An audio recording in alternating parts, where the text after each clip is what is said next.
In a country of red and blue, where Illinois is big B blue, he was a political anomaly. A Republican senator from Illinois. We haven't seen or heard from Republican Mark Kirk in a while, more than 5 years, until he spoke to our streaming anchor, Brad Edwards. What did you think of President Trump? I didn't vote for him or support him. For me, he was too racist and too harsh for the land of Lincoln. Are you still a Republican? Very much so, yeah. Mark Kirk performed a political miracle a decade plus ago, then disappeared, now stepping out. Every step is one closer to where former U.S. Senator Mark Kirk wants to be. It used to be, it would take me 20 minutes to get all the way to the tower there. Today we timed it, it was 9. You timed it today? I timed it today, yeah. You had a stroke 10 years ago. 10 years ago, yeah. Senator Mark Kirk remains sedated and in intensive care after suffering a stroke. 2 years into his term as senator, the healthy 52-year-old suffered a near-fatal stroke. I have good news to report today. Senator Kirk is doing very well. When I asked my doctors, I said, what caused my stroke? They said, it was the dissection of your carotid artery. I said, so what causes dissection of a carotid artery? They said, we don't know. Do you think the stress? It could have been. With stroke comes depression often, you know. I told the people at the Rehabilitation Institute, give me your toughest candidates, the ones who are, my life is over. I will come in and say, it is not over. You're going to bounce back just like me. Welcome back, man. Yeah! A full year after, Mr. Kirk triumphantly walked up the stairs of the Capitol himself. I used to give out 81 milligrams of aspirin to my colleagues in the Senate, you know, because they're not young guys. The blood thinning aspect of that dosage helps prevent strokes and heart attacks. You had a note that was attached to it that said, please take one of these a day so you don't end up like me. And the U.S. military that has... I had somewhat of a speech impediment after the stroke. The thing that I most insisted on, that I could speak fast enough to keep their attention. He had many missions. Right now, all the talk is AI, artificial intelligence. I wanted to make sure the United States remains ahead of China intellectually. Kirk was on that a decade ago. I wanted the fastest computer in the world to come to Illinois. He lost that fight, but won another. One of the big issues that I always was to protect Lake Michigan. I passed the Kirk Amendment. The Kirk Amendment prohibited sewage dumping in the lakes, in the Great Lakes. That set up a structure to penalize abusers. A respect for water, the big lake, was cemented as a child. What made that so important to you? I had a special relationship because I nearly drowned there when I was 16, so I always had a spiritual connection to the lake. It was 1976. It was the North Shore. The water was 42 degrees, and young Kirk slipped off a dinghy. They said your temperature was down to 82. You know, he said much lower and your heart stops. Yeah. So the headline on the newspaper article was just in time, which is true.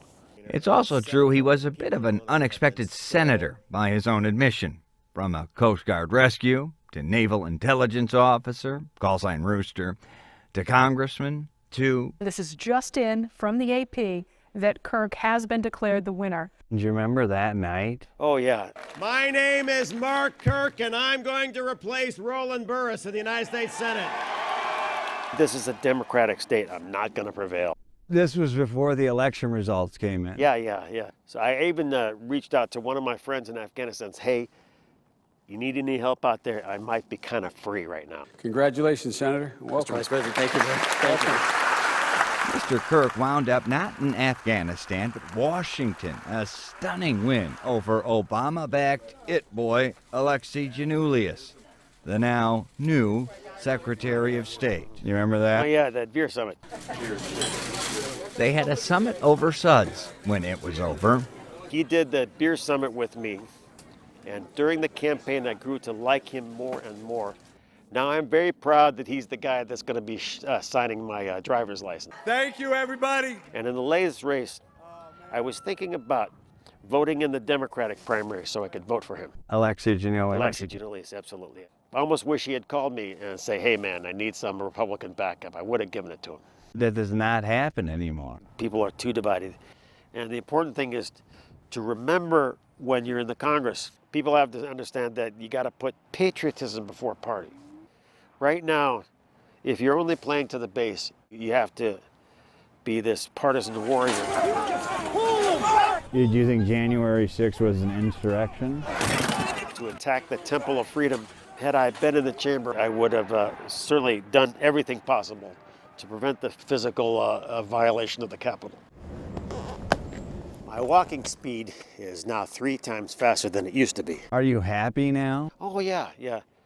He has a pension, he consults, and lives modestly in a townhouse. I have just called Senator-elect Tammy Duckworth to congratulate her on a well-fought race. Had I known my life would be this good, I would have endorsed Duckworth to move on to be a full-time grandparent. You're not completely removed from politics. Got a United States Senator using his old senatorial magic to help the Homeowners Association of Fort Sheridan, Illinois, to make sure that's good. What's harder, whipping votes in the U.S. Senate or passing an assessment to get a new roof through the Homeowners Association? Probably the assessment is going to be harder. That roof needs replacing. He's still close to the moderates of his class. He stumped for Joe Manchin a few years ago. Of all his service entailed, My best moment as a United States Senator is when the Cubs won it all. and his goal now? To make sure that we crush the Packers at any opportunity that we have. It's one step at a time. Your left leg doesn't work, your left arm doesn't work. Right. But You haven't given up hope that they will work. no, so eventually some will come back. He says it will come back, and he knows a bit about comebacks. Brad Edwards, CBS 2 News. What a fascinating conversation, and what a life he's led. And now he's become sort of this profile in perseverance and determination, and you see it right there. What a phenomenal perspective to have on so many things, Yeah. like his recovery, reaching across the aisle, and I mean, Politics.